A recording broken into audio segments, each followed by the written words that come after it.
السلام عليكم أيها الإخوان سلامتنا فقهين ربي يا رحمن قدير دبرتي مسلم مراني والنو أقرسيسي هندم إيساني أنا ركودا فدا وبلا خوسني قنو تقوم ستي شهادة لماني نافجرات جسمي فياف نقياني bakka jiru namu tolchiif jiru saani dhukkubsa taas yaali galchimee fayyaani yaadaaf muraadallee guutiifatummaani rizqii fi barakaa guutiif mana saani taqwaa fi iimaanaan guuti qalbii saani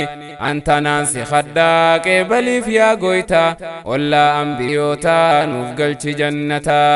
antanaan si khaddaa qeebaliif yaa goyta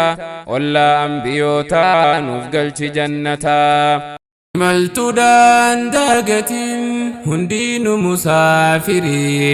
hin beekamuu guyyaanii hangad bunu laal qabrii qiyaamaniis as deemtii dhufaa jirti fuuldurri hundinu hojii isaatiin badhaafama laal borii sabiiluka fi duniyaa sabiila almusaafirii ولا بد من زاد لكل مسافر